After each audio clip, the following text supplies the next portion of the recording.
us. I'm just going to give it Just going to give this a couple minutes while folks join, and then we'll jump in because I want to make sure we get to everything today. We've got a packed hour, and I know a lot of folks are really excited to hear from Professor Derek Penslar today. Okay. Great. So nice to see everybody. Thank you for joining us. Good afternoon, good morning, depending on where you are.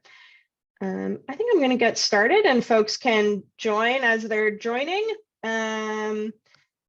So I want to first of all thank everyone for joining us today. My name is Maytal Kowalski and I'm a board member with the New Israel Fund of Canada. For those that are new or joining us for the first time, first of all, welcome. The New Israel Fund of Canada exists precisely for times like we are in now. Over the past 40 years, our role has been the leading funder and trainer of Israel's civil society. We have helped them achieve the key victories that have made us proud of Israel as a democracy, and in recent years, to support those Israelis pushing back on extremism and building a better future for everyone who lives there. It is especially in times of terror and violence that we cannot allow hate and extremism to flourish unchallenged within Israeli society. Just before we begin, I want to acknowledge that I personally am joining you today from Vancouver, British Columbia.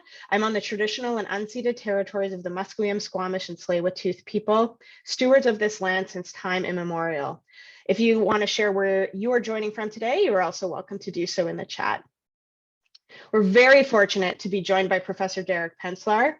Professor Penslar is William Lee Frost Professor of Modern Jewish History at Harvard.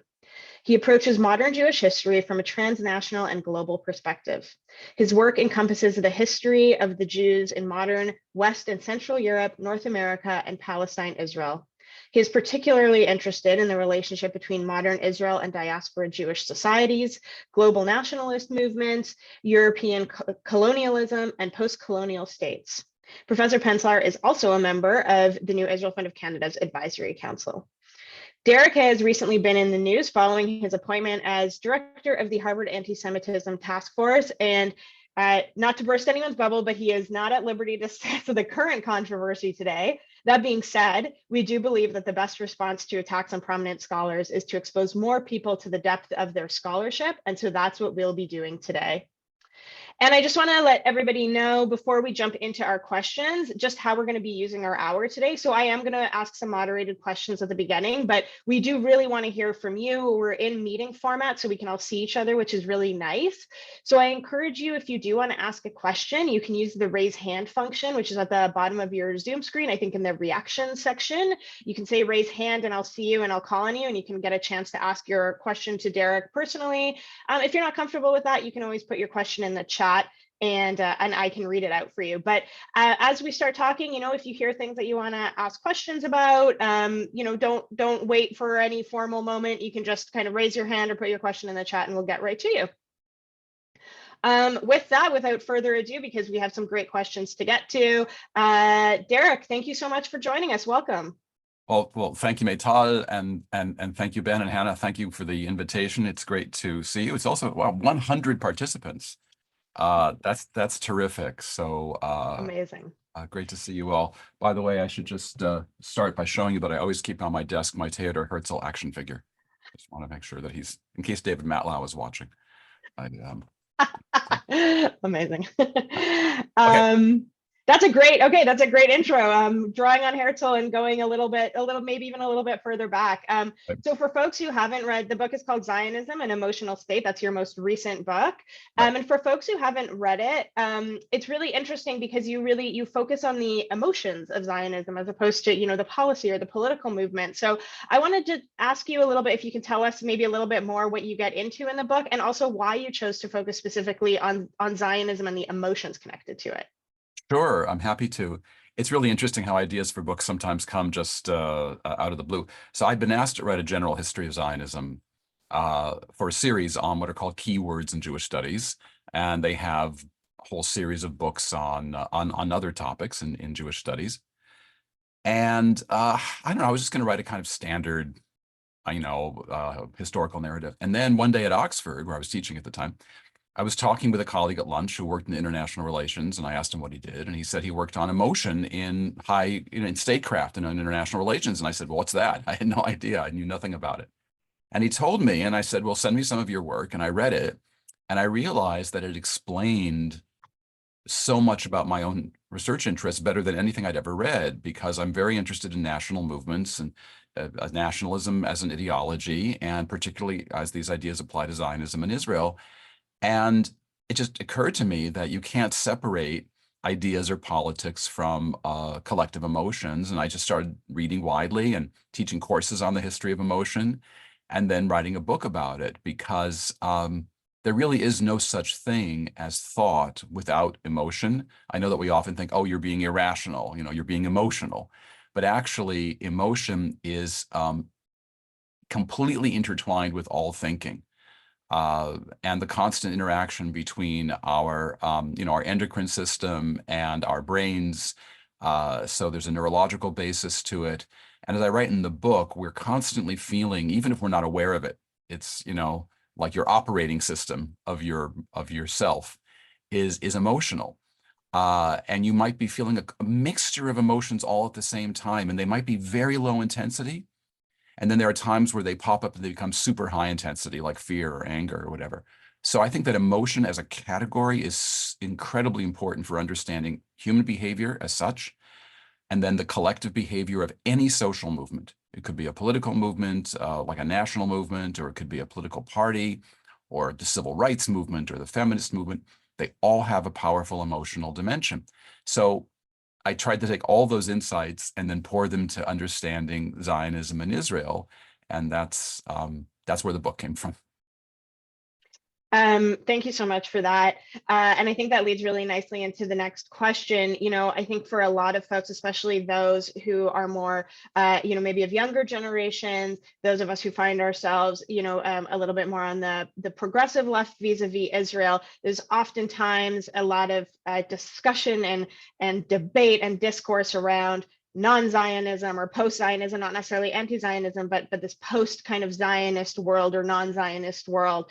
And, I think it's really interesting that in the book, we see that while emotions of Zionism change over time, they're always there. You don't get to a point really where you talk about there just not being some sort of emotion connected to Zionism, whether it's a positive or negative emotion. And so, we follow it kind of from dignity and honor and love and even hate, but we never really get to a point of like real indifference. So as people kind of struggle with their own Zionist identity or how to describe the world that we're in post-establishment of the Jewish state, do you think that a non-Zionist or post-Zionist majority is possible? And would you even want that to be a reality? Well, those are two very different questions. The first one is about the possible. Well, that's a demographic question, really, more than I would say a political question. That is, it's clear that the world of 2024 is radically different from that of 1994, the signing of the Jordanian peace treaty with Israel and, the early Oslo process, which was very different from 1964 and so on. And there is a generational shift. And there's no question about it that if you look at, all the public opinion polling shows this, that Jews under the age of 35 have, by and large, there are exceptions, a different kind of emotional connection with Israel than older people. Older people who have, whether it's not maybe their own memories of 1948 if they're quite old, or memories from the 1950s, 60s, 70s, or from their parents, right? If they have a notion of Israel as a small, struggling state that's presented in a highly idealistic light, then of course such people from those generations had very strong emotional attachments to Israel. And for decades, really from the 1960s on, to be a Jew in the diaspora meant to embrace Israel, unless you belong to a very unusual community like the Satmar Hasidim, who are anti-Zionist. But it's different now. And this is neither good nor bad. For now, I'm just going to say it's just different. So if you look at the public opinion surveys of younger Jews, they don't describe themselves as unattached to Israel, like you were saying about indifference. They say, instead of saying they're very attached to Israel, they say they're somewhat attached to Israel. So there's an emotional cooling that's been going on for at least since the early 2000s. Now, there is a small but vocal minority of younger Jews and some older Jews who don't identify simply as a kind of cooler version of I don't know, they might not even use the word Zionist, but who are actually, they identify as anti-Zionist. That is, but for them, it's actually tied up with their Jewish identity, that they see their Jewish identity, their Jewish ethics, their Jewish values as demanding that they take not just a highly critical position towards Israel, but one that they really oppose the very essence of Israel as a Jewish state. That's a minority. I think it's a fairly small minority. What's much larger is what I've encountered in my university teaching. And to sum it up in one sentence, I mention it in the book, when my daughter was a university student, I asked her if she was a Zionist, and she said, Abba, I'm Zionish. And I think we're seeing a lot more of that now. Now, is it a good thing or a bad thing? I don't think it's a good thing for people to lose their connections with the state of Israel, because I think the state of Israel has tremendous importance in terms of every aspect of Jewish life. And if people become indifferent, then they lose the interest in changing things. And the state of Israel does need all kinds of change. So I'm not happy about this emotional cooling. But the only good thing about it is that if people can open their minds and not be so, I would say, encumbered by emotion, that they can't embrace the complexity of the history of Israel and Palestine and Israeli Jews and Palestinians. In that sense, the cooling is a good thing if it opens them up. But we've got to get them into the classrooms. We've got to get them learning. So it's a tough balance to maintain. So that's really interesting, that question about having them learning and getting into the classrooms. I want to kind of take what you were just talking about, especially that idea of how the older generations view Israel versus younger generations. I think where we see that friction a lot is within our mainstream Jewish institutions, especially. And one of the things, there's a lot of conversation about why that is and how we need to talk about Israel differently, or how we need to teach Israel differently within kind of the Jewish mainstream. And there's something in the book where you talk about that change in relationship. You talked about it kind of starting as a parent and child relationship and now being this more egalitarian relationship. And so I'm wondering, like, when we talk about that friction, is there a way to reframe how we're doing Israel education? And if our institutions were to adjust their understanding of the relationship, because I think where they get scared is they go, oh, well, all the young people are turning away from Israel. If there was a change in the framing that we looked at it as more of this egalitarian relationship, do you think that would be a way for our mainstream establishment institutions to do a better job at keeping Jews engaged? Or do you have another suggestion of how we could keep Jews still engaged? Well, in a way, this idea of partnership between Israel and world Jewry, it's hardly my own. I mean, Daniel Hartman has, I think, expressed it extremely eloquently, but just to flesh it out a little bit, historically, the way that diaspora Jews viewed Israel was certainly not one of equals. And I describe it in the book in some ways as a parent-child relationship, because Israel in its early years, it was a small, frail, vulnerable, poor, right? It was a very poor state. And of course, it was an endangered state. And so in many ways, diaspora Jews felt about Israel the way a parent would feel about a child, and they nurtured it and they supported it. But then there's also the other side of the coin at a certain point where Israel becomes, as it were, the kind of adored older brother. Certainly after 1967, with Israel's victory in the Six-Day War, and a real transformation, as I argue in the book, from a sense of solidarity with Israel in the 1950s and earlier 60s to just love in the sense of like adulation or infatuation. The T-shirts that read "America, don't worry, the IDF is with you." The adoration of the Israeli body, also the Israeli male or female beautiful body, the IDF soldier, the sense of Israel as being not just more authentic in terms of Jewish life, but also tougher and stronger. And that has remained actually in some ways a part of the Israeli mystique. So in that sense, Israel is, more like maybe the parent and we're the child, or Israel is the really strong, tough older brother and we're the kind of, weak sibling who Israel will protect. So it's never been a relationship of equals. And I think, or it wasn't a relationship of equals for a long time. I think beginning in the early 21st century, as Israel just clearly established itself as it's an OECD country, it's one of the wealthier countries in the world. It doesn't really need civilian aid of any kind. It has military needs. And it's a regional superpower. The fact is that it's harder and harder, I think, for at least some diaspora Jews to view Israel in that sense as either the needy child or the big brother. There are plenty of Jews in the diaspora who still feel that way. And I think that the diaspora mainstream institutions maintain that sense, particularly the sense of vulnerability of Israel.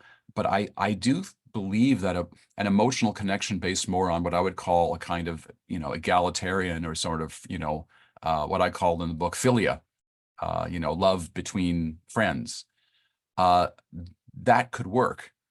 At least I think it could speak more to the kinds of people I teach, who are engaged with Israel. That's what's interesting. Most of my students, they've been to Israel, they engage, they care, but they're no longer buying into these older paradigms.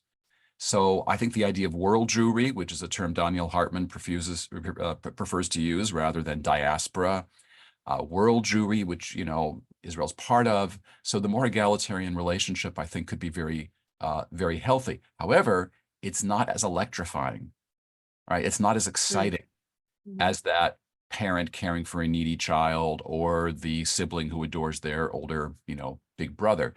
It is emotionally cooler, right? It's philia rather than eros, and that's different. Thank you for that. That's a good challenge for me to think about too. I really appreciate that. I see that there's some questions coming in the chat and some folks have their hands raised. I'm going to ask one more question, kind of bringing us a little bit closer to home, and then we'll go to some audience questions. But it's obviously we can't ignore the elephant in the room of the events of October 7th and the aftermath of the war that we're now in our fourth month of. And here at home, we are seeing a real concerning rise in anti-Semitism. And obviously a lot of that is linked to Israel and the actions of the government. And there's a lot of debates over what's anti-Semitic, what is just anti-Zionism, is all anti-Israel discourse inherently anti-Semitic, et cetera. And I'm wondering if there are some tools that you used in your examination of the emotions of Zionism that we could also use to gut check ourselves, because a lot of that comes from our emotion, right? Like feeling uncomfortable, there are places where probably because we're feeling uncomfortable, we're saying, well, that's anti-Semitism. But what's happening is that we're having an uncomfortable feeling that is linked to something else, but isn't necessarily anti-Semitic. And so I'm wondering if there's maybe some tools that you've used in your research that we can use to gut check ourselves and parse out that difference between criticism that is in fact anti-Semitic, because of course sometimes those lines do blur, and then criticism that makes us uncomfortable but isn't necessarily anti-Semitic.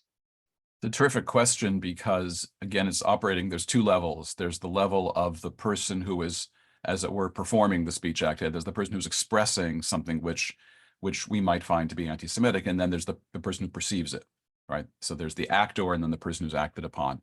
So for the actor, I had a certain idea in the book which has, I think, been challenged by October 7th's aftermath, but I think we can still talk about it, which is the difference between anger and hatred. I like to think of hatred as petrified anger. In other words, anger is in and of itself not always an irrational emotion. You can be angry when you have certain needs that have not been fulfilled, and they might be totally legitimate needs. And anger is also ephemeral. I'm sure I see 145 people in the room. At some point, all of you have gotten angry at your loved ones, your parents, your siblings, your children, and your partners, and so on. So anger can be justified, and it's usually fleeting. Right? It comes and goes, and it can be dealt with. If people are angry with Israel because Israel's done a certain thing, then that anger can be, I think, treated with kindness and with respect. However, anger all too often petrifies into hatred. Hatred's very different.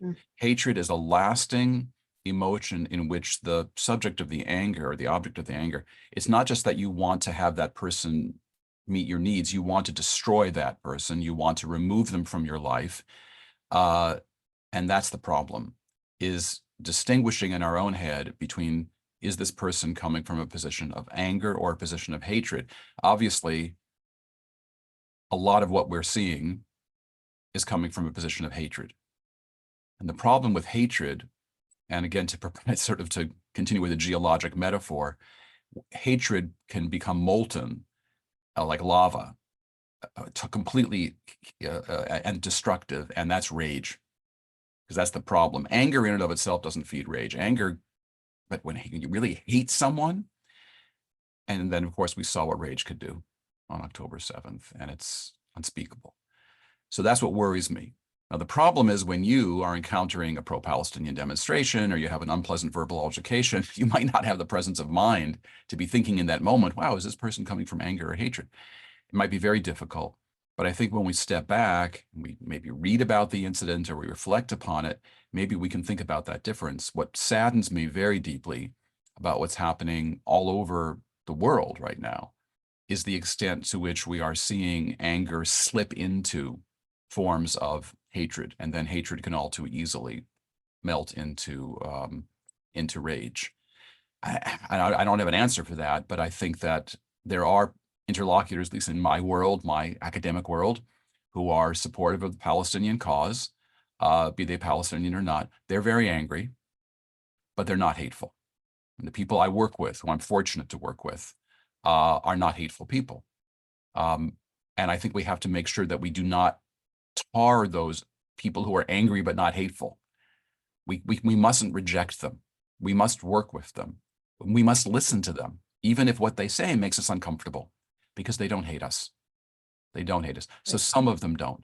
And I'm lucky in the world of academia, and you would, and I have to say, I mean, you're in the peace building business, and you seek out people who are similarly perhaps angry but not hateful. Sometimes when I say that, then people from more mainstream opinions say, but what about all the anti-Semites? And yes, I mean, I want to make sure I'm acknowledging that that happens, but I'm just encouraging us to make that distinction, if not in the heat of the moment, then perhaps on reflection afterwards. Thank you for that. That's really helpful. And I do see that there's some more questions coming in, both in the chat and folks having their hands raised. So I'm going to do this just in order that they came in.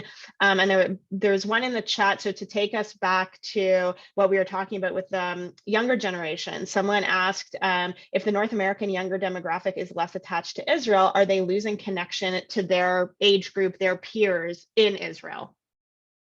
Interesting question. I am not sure. Okay. There's a small minority of North American Jews who have very deep and close attachments to Israel. It could be that you have like a mixed family, you know, one spouse is Israeli, the other one's American. Or they've lived in Israel for long periods of time, or they made Aliyah and then they came back, or they're part of what I call the Jewish civil service. So professors of Jewish studies, rabbis, Jewish educators, people who, NIFC, you know, NIF. And these are people who are constantly going back and forth to Israel, and their kids spend a significant amount of time in Israel, and they form friendships, and you know they have real ties, and or they're, you know, some young people, young Jewish people go on maybe certain youth group experiences, and they really develop close ties. It's not the norm, though.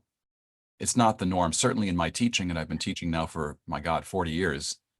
You know, most of my Jewish students have not had those kinds of contacts. So I don't think most North American Jewish youth have had these close contacts with their Israeli peers. It's great when they do, because as we all know, friendship is something that has an emotional benefit in and of itself. And if you're lucky, it can survive even political differences. You know, you can become really close friends with someone when you're in high school. And let's say, and it doesn't really matter where they go politically or where you go politically, because you share a common bond. And that's what these kinds of connections can do. But I don't think it's the norm. So I think that's how I'd answer the question, is I wish there were more of these connections. We need to promote them. Mm-hmm. Yeah, definitely not the norm. Yeah, very interesting. Great question. And I see that Jay Broadbar, you have your hand up. So if you want to unmute yourself, and I'll let you ask Derek your question. Hi, Jay. Hi, Derek. I may change the level a little bit, or the focus. The focus has been on emotion explaining individual attachment, and that's rich and obvious and important. I'm wondering, do you also use emotion as a way of looking at a higher level in terms of political leadership, emotion as currency, or the role of emotion in historical and social movements and things like that vis-a-vis Zionism? Yeah, good question. Thank you, Jay. Good to see you too. There's a historical challenge, or a challenge for any academic, of scale, and how you scale from the individual to the collective.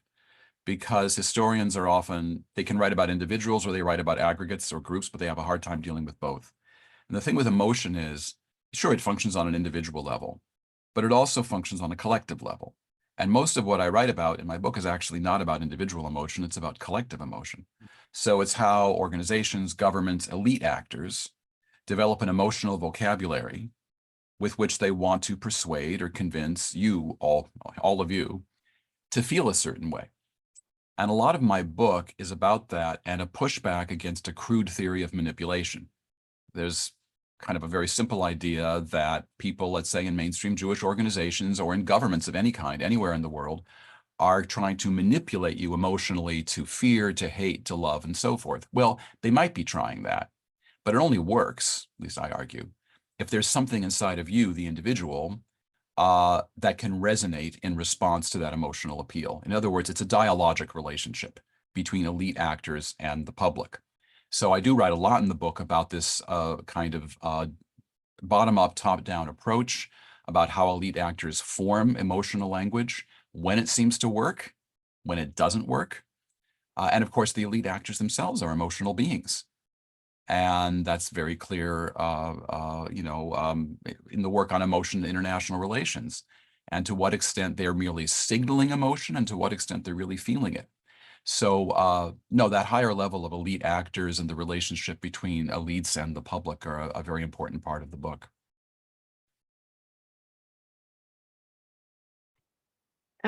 Sorry, I disappeared there for a second, but I'm back. Thank you so much for that, Jay. Thank you for the question. I see Emmett, you have your hand up. If you want to, same thing, unmute yourself and ask your question. Thanks. Well, I want to bring us back to the level of the individual and specifically, so I was born and raised in Israel and I left when I was 20. And my kids grew up in Winnipeg. They went through the Jewish day school. They, like in this school, is very, very strongly, we love Israel. Israel is wonderful. And Israel is what we should all aspire to. I guess it's the big brother. And they also have a quite wonderful exchange program with a school in Kiryat Shmona that our kids go there, their kids come here. They were actually stuck here because they were here in October. And so they were stuck here for a while before they could go back. But the point is that my kids who are now in their 20s are feeling very hurt, very disappointed. They feel that their school lied to them. They feel that they were brought up, like they went to I know there's a few Manitobans here. They went to Camp Masad, which is stuck in the 50s. Like they bring in counselors from Israel and they're like, I have not heard this music and since except in the Hakadah, or whatever. Right. And so it's very and just this emotion, this feeling that cannot be expressed because it's not done, right? We don't talk like that about Israel. It's not okay for Jews at least here, to go and walk in a pro-Palestinian demonstration, which we have not done because the price to pay for that socially in this community would be so high. And so they have so much pain and so much anger and upset. And, and we have family, like all of my family's there. They've been there many times as children and as adults. So it's not that there's no connection. It's just this feeling of we are not allowed to be angry and upset with what's going on there. This is a really important point. One of the things I do talk about in the book is disappointment, very powerful emotion, frustration, and what an American sociologist some time ago called feeling rules. That is the things you can say and can't say in your community. This goes way beyond Israel. This is a much bigger issue in any community. What you can and can't say, what kind of emotions you may and may not express. Can you express frustration, disappointment, and anger? If so, how? What are the limits? And this is a real serious problem. So in the mainstream Jewish institutions in Canada and the United States, there has been a language in the last 20 or so years that criticism of Israel could be acceptable if it comes from love.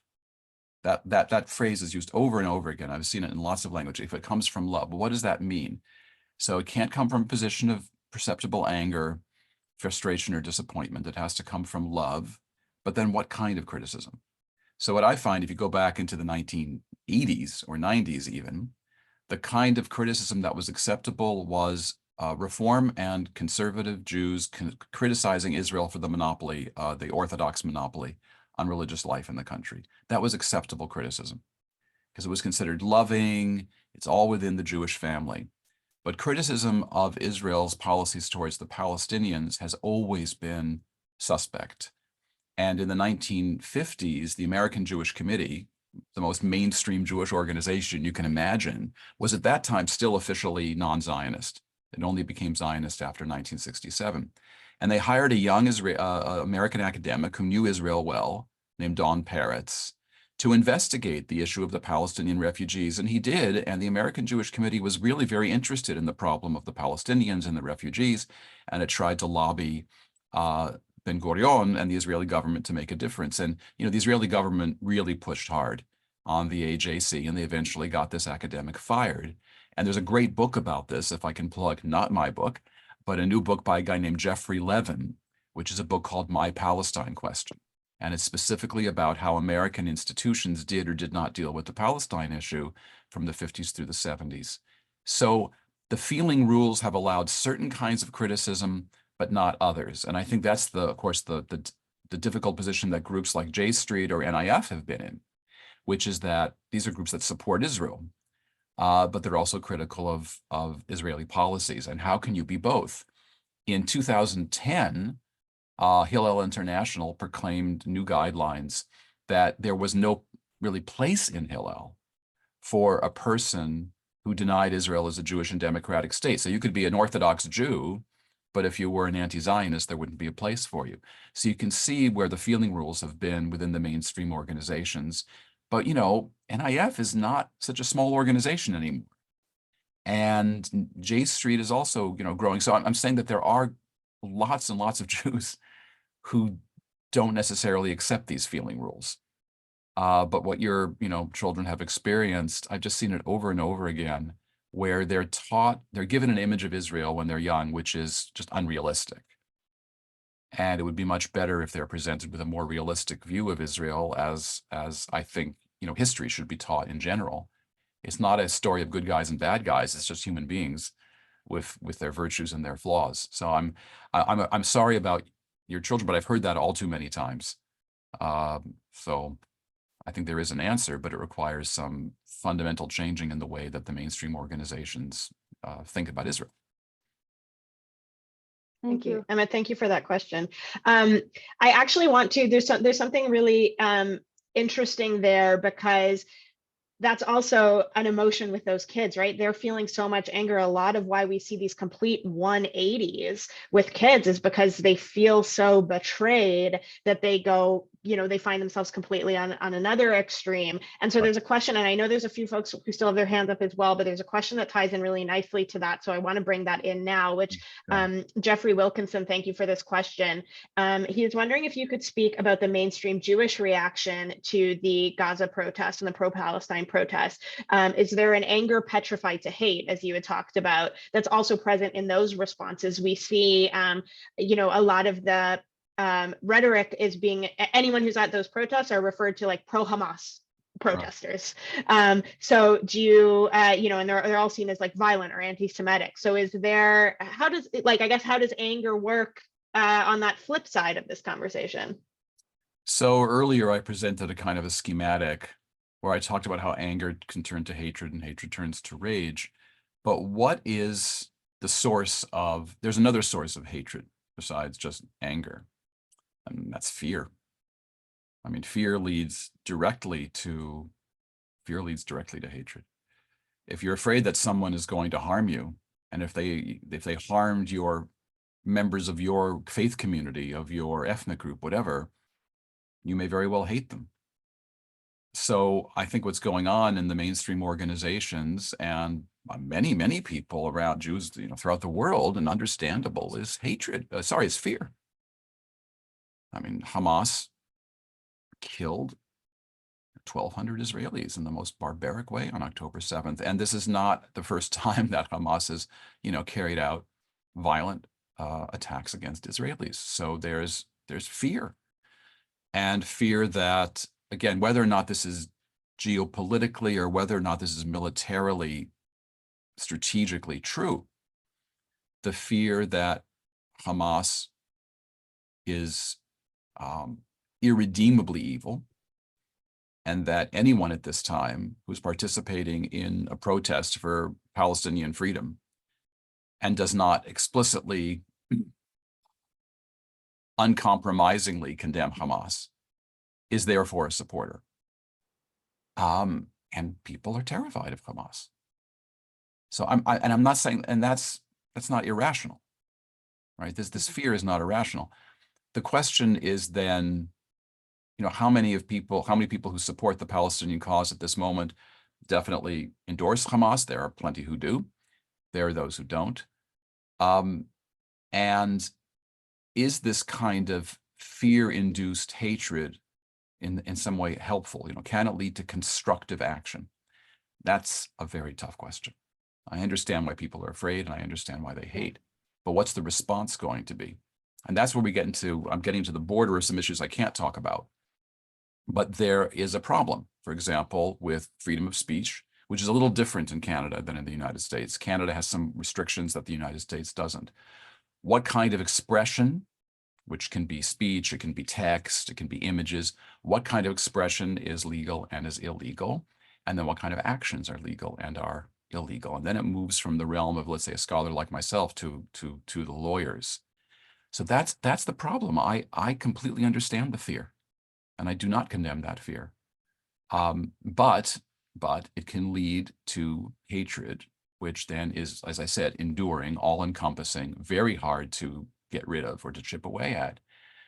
And it can lead to blanket judgments that anyone who participates in that demonstration wants to destroy Israel, for example. And those judgments might not be accurate. And that's the problem. How do we react to those kinds of demonstrations? Again, with maybe emotions like worry, anxiety, a bit of concern that don't immediately leap into full-blown hatred. Because there are forms of fear. Fear is a big word. There are forms of fear that are subclinical. Yeah, worry. Jews love to worry, right? Worry, anxiety. The old word about the Jewish telegram was start worrying, details to follow. So now it would be the Jewish text message. But sometimes we worry with good reason. We have very good reason to worry. So I don't have an answer except that if the fear is automatic and existential, that every expression of pro-Palestine sentiment is an existential threat to my well-being and the well-being of the state of Israel. If that's how you think, then it's going to leap immediately into hatred. We need to somehow develop forms of totally justifiable concern, anxiety, and worry that don't automatically make that leap. It's sort of like thinking about when is it anger and when is it hatred. And these are very hard distinctions to think through in the moment. It's what we can do maybe when we're in our homes with our loved ones and we have time to reflect. Mm-hmm. Yeah, definitely hard to maintain a cool head when we are so consumed by these emotions. Exactly. There's still a lot of questions coming in, so I want to go to Isser. I see you have your hand up, so I'll call on you, and if you want to unmute yourself and ask your question. Sure. Oops. Hi, Derek. My apologies. I haven't read the book. But no one has, but especially the people who attack it. In the book, do you address the differences in the emotional attachment of people to their Zionist thought, broken down, for instance, by secular versus religious Zionists or even Christian Zionists? Yes. First off, there is a big difference in the intensity and the durability of emotional attachment to Israel between Orthodox and secular or non-Orthodox Jews. That is, according to the latest polling, well over 70% of Orthodox Jews in the United States claim to be highly attached to Israel, which is like twice the rate for Reform Jews. And remember that Orthodox Jews will include ultra-Orthodox Jews, some of whom have very complicated feelings about Israel. But among so-called modern Orthodox Jews, that is those who, get secular educations and they identify very much as part of the ambient culture, but they're also Orthodox, just extremely high rates of fervent and really uncompromised emotional support for Israel. And it's very different. And that's interesting to me. And it's partly because there's a tremendous security in the Orthodox argument about why Israel exists and what Israel serves for the Jewish people. And Orthodox Jews who move to Israel, it's not necessarily like, even if they move to the West Bank, I found this from some of the qualitative research that's been done. It's not necessarily that Orthodox Jews, move to Israel because they have some kind of messianic ideal. That's not the common view. It's just they want to lead a better Jewish life. They want their kids to marry Jews. And they're just absolutely convinced. They don't have the anxieties, the ambivalence, the feeling of guilt about the Palestinian issue. For a lot of the Jews, I would imagine, who identify as progressives, there's this problem of connecting with Israel, but also there's the elephant in the room of the Palestinians and the consequences of 1948 and 1967. There are Orthodox Jews who do worry about these things, and many of them are in the universities. But I think for a lot of Orthodox Jews, that feeling of guilt, which makes the relationship with Israel so much more complex for many Jews, is simply not there. And they have a very strong, confident attachment to the country. So there's a big difference. Thank you for that. Henry, I see you have your hand up. If you want to take yourself off mute.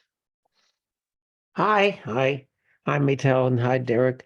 Hi. Derek, I just wanted to say I enjoyed your Theodor Herzl biography. Oh, Very good.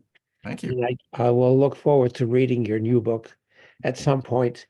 My goodness. Emotion. I'm very much emotionally involved as an older person. I remember back in graduate school, actually in the 67 war, which I was closely listening to, I actually called up the Israeli consulate to volunteer, and they very graciously refused. But anyway, it seems to me, on one hand, and by the way, I've seen that anger recently. A good friend of mine, I was expressing just a touch of concern about the amount of civilian casualties taking place in Gaza. And this very close friend that I've had for over 50 years won't talk to me. That's the level of emotional, which is really, really distressing. The other thing that I want to say is that I think from the younger generation, I think there's a lot of unfortunate lack of information. They don't have the historical context. Many history, I don't think, is being really taught that well nowadays to sort of understand the context of where Israel fits into everything. And I think that's lacking, so that you have, I forget who it was, one of the other things that I heard. Oh, I think it was Thomas Friedman, actually, in talking to Ezra Klein, talking about the different generations of Jews and how their commitment, and I think you alluded to that in some respect. Right. So I think that the younger generation, just all they see, if they're in the 20s, they've grown up during the Prime Minister Netanyahu's reign, so to speak, the last 20 years. And all they see is this right-wing, sort of situation where, they are talking about denying Palestinians any rights whatsoever. So I think that that's unfortunate, and we need better education. And I think also in terms of the mainstream Jewish community, it seems to me at some point, this may be an overreach on my part, but I sometimes wonder if the support of Israel has almost become a new religion because of the fact that, so many of the diaspora is non-religious. So they've replaced their religion, their so-called affinity for Judaism as a religion with this support for Israel. That's become their religion, so to speak. Right, right. I'll leave it at that. Yeah, those are great points. Decades ago, a sociologist named Charles Liebman wrote a book called The Civil Religion of Israel, and how Israel did become central to American Jewish life, particularly from the late 1960s. And Arthur Hertzberg, who was a great scholar and rabbi, wrote in the 70s that, a Jew can be intermarried and not keep kosher and never go to synagogue and, whatever. But if they support Israel, then they can be sort of accepted in the community. And if they're married to a Jew and they live a Torah true life and all of that, but they're anti-Israel, then they're going to have a problem being accepted. But again, to get to your friend who won't talk to you, which is a tragedy, I think, again, this gets back to existential fear, that whether it's right or wrong, there are a lot of people right now throughout the Jewish world are feeling an existential fear in the wake of October 7th. But the inflexibility, as you alluded to, is on the other side as well. On the one hand, young people are getting more information than they used to, thanks to the internet and thanks to social media, but they're getting highly selective information from the sources that they believe will tell them what they want to hear. There are 3 words that I've encountered in the pro-Palestinian community that they will simply not accept. One is the word narrative, or what they call two-sidesism, right? In their view, there can't be 2 sides. So the idea that, people who support Israel have a story to tell, they don't want to hear the story. Another dirty word is complexity. They hate the word complexity because complexity is associated in their mind with moral ambiguity. And I just don't think this makes sense. I mean, everything's complex. Any historical development is complex. World War I, World War II, they were complex. And the Israel-Palestine conflict is complex. But they want a very simple binary, black and white. And then the third and really interesting dirty word is civility, because civility, which I prize in my teaching and in my writing, is associated by many activists with suppressing free speech, basically forcing people not to express themselves. And I spent 5 years teaching at Oxford, where I found out that civility was actually a weapon, like a very sharp sword. And you're very polite to someone, you don't overtly threaten them, but you make your point.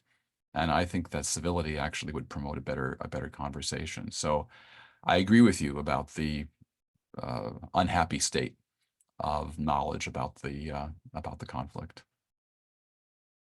Thank you for that. So here's what I'm gonna do. I see, Sandy, you've had your hand up for a bit, so I'm gonna come to you. And then there's a lot of questions in the chat that are kind of touching on the same theme. So we'll do Sandy. I'll try to kind of summarize all those questions into one question. That'll probably take us close to the hour. Okay. Sandy, over to you. Thank you. I want to say, first of all, I read the interview with you in the foreword, which was quite interesting. Thank you. This is such a rich topic. I feel we could do, you could not just do today, you could do it a whole week if you had any time. But first I want to say to that person who lost a friend to 50 years, it wasn't deep for me because it was more of a Jewish acquaintance. And I will say she is 20 years younger, but she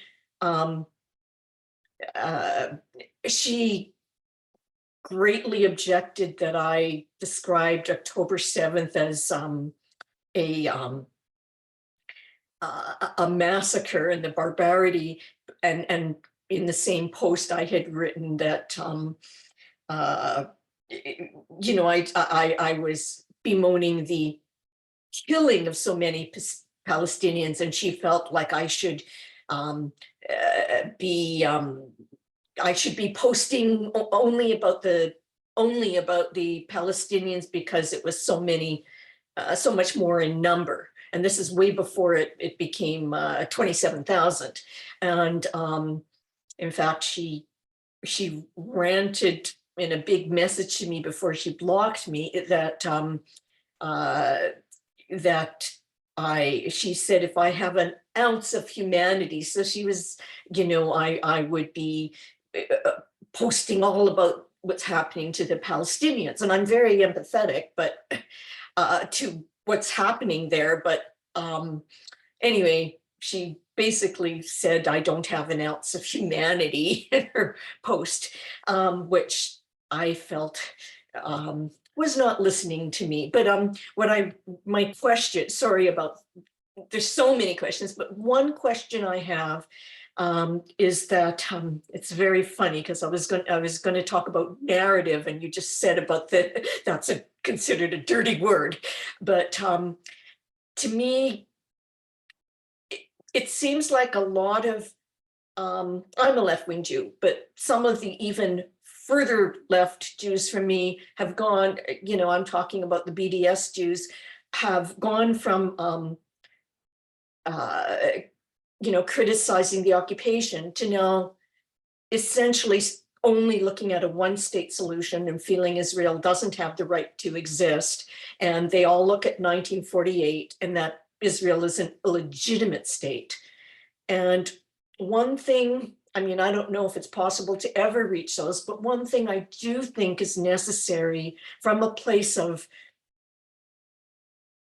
dialogue and listen. I'm using all those words we're not supposed to use according to some people, but how do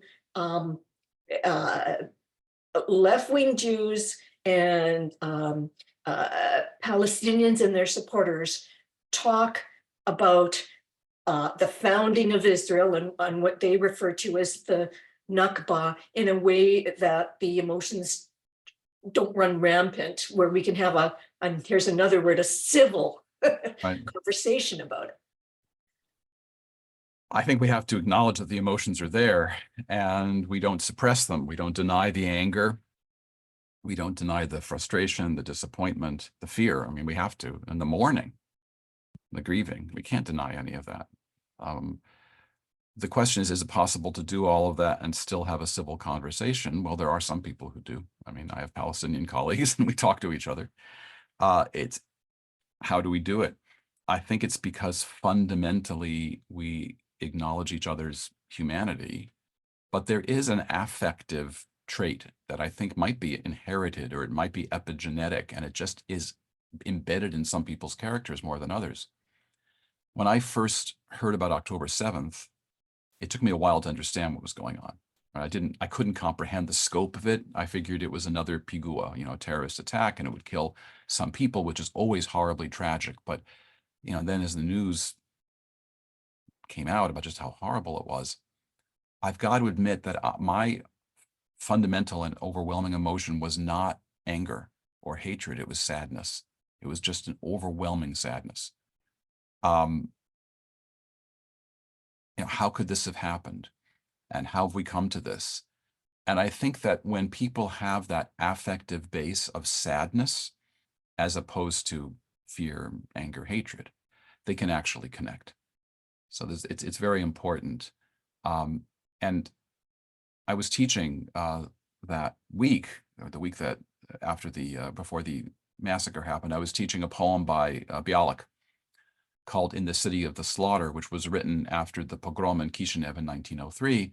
And Bialik writes about the Jewish man who he accuses of not defending themselves, and he goes into great gory detail about the violence done to the men and women, particularly the women of Kishinev. But what people don't often know is he wrote another poem about Kishinev that he'd written earlier called On the Slaughter, Ala Shrita. And it's a poem that's not full of anger against the Jews or anger against the perpetrators even. It's an anger against God. It's an incredible poem. Just look it up, On the Slaughter, Bialik. It's online. It's been translated. And on the Tuesday after the massacre, I came into class with that poem. And I just passed it around and I gave the students time to read it. And we talked about it. Because he's overwhelmed by sadness. And yes, he's angry, but he's angry against God, not against the individuals. He says, you know, there is no vengeance for the blood of a child. He says, cursed be he who calls for revenge. And Netanyahu actually totally like reversed the meaning of that and said that Bialik had called for revenge. He didn't. He said, cursed be he who calls for revenge. In that moment, Bialik was just overcome by anger, but against God. So there's psychologists and social workers, I'm sure, galore on the line. Maybe I'm getting this wrong, but in my own experience, to have that fundamental affective trait of being sad in a positive way, not depressed, but sad. And you appreciate the sadness of others and you can connect to them. So I don't know how to make people change their affective states. That's beyond my ability. But I think that's really what makes possible certain kinds of conversations and not others.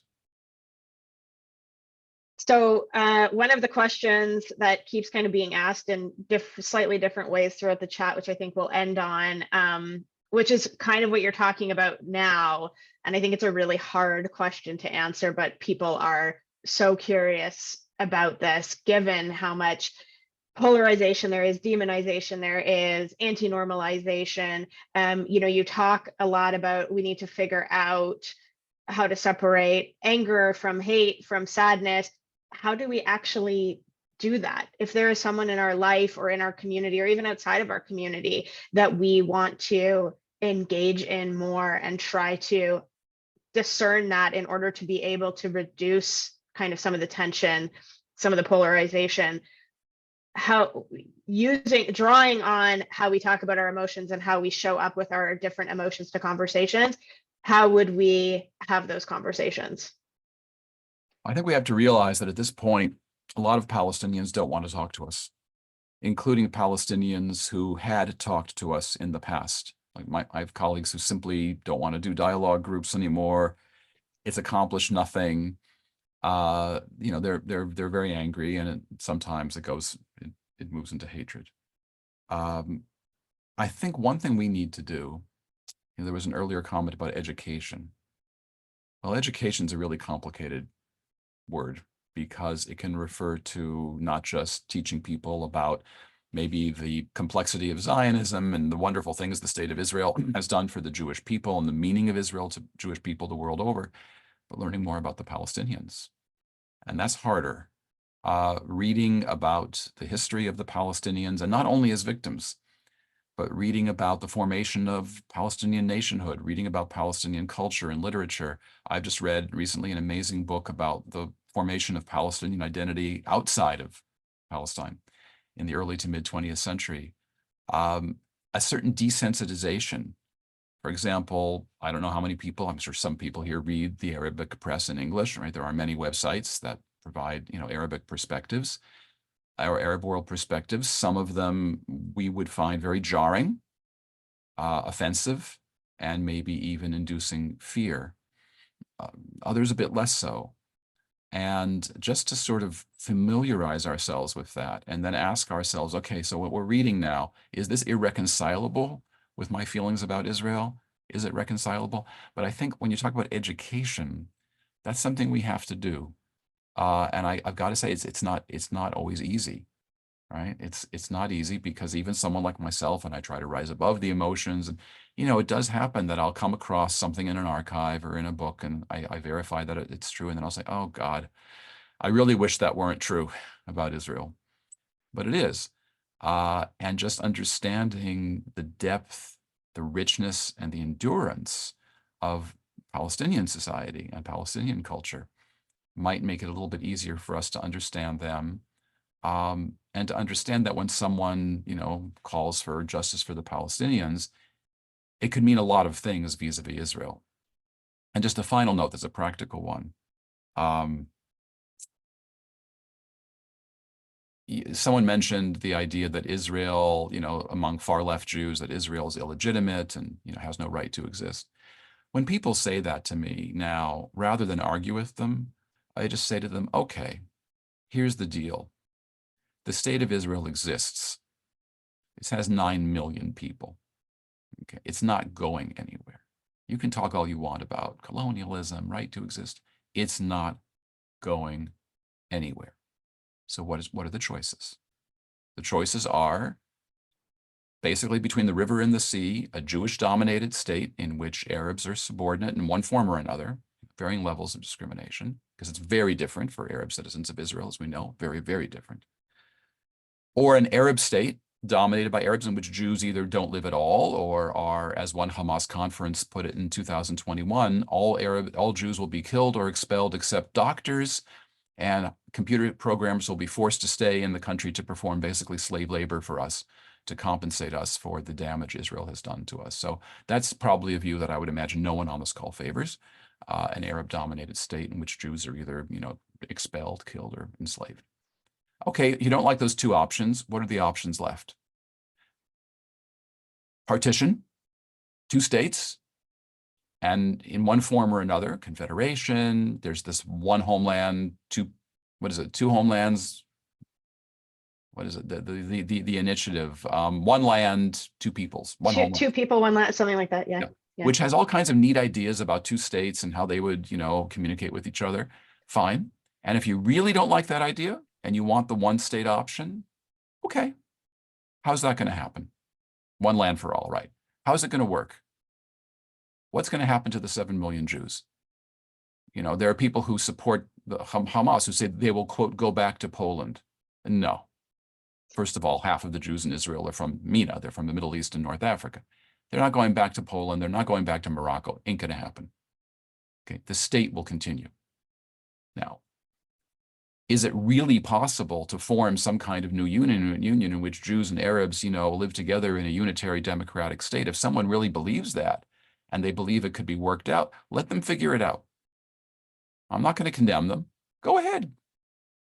Be my guest. But I really think that responding to some of these criticisms with just, well, what are we going to do about it? Is, I think it's much more productive and much more constructive than just trying to, deny the bases of their views, which they are going to hold on to no matter what. So that might be a way forward. Thank you so much for your time. We're a couple minutes over, so I really appreciate everyone who stuck around. And Derek, thank you so much for sticking around for a couple extra minutes. For folks whose questions we didn't get to, the good news is that Derek writes books. That's why he's talking to us today. So I think Hannah's going to put links in the chat if you do want to read either Derek's most recent book or some of his others. And we also just want to mention, as you move forward, we are behind you. We are supporting you. There's a statement that came out from New Israel Fund of Canada, as well as New Israel Fund in the US, the support of Derek in his role. I think Hannah's going to put that in the chat as well if you just want to read where the organization stands on that. Other than that, thank you so much, everyone, for joining us today. Thank you. These are such hard conversations to engage in when we're all feeling so many emotions, and probably talking about those emotions is what's going to help us move forward. And who better to do that with us than Derek Penslar. So thank you for joining us. Thank you, NIFC, and thank you, Derek. Much appreciated. Thank you, Maytal. Thank you, everyone. Be well. Bye, everybody.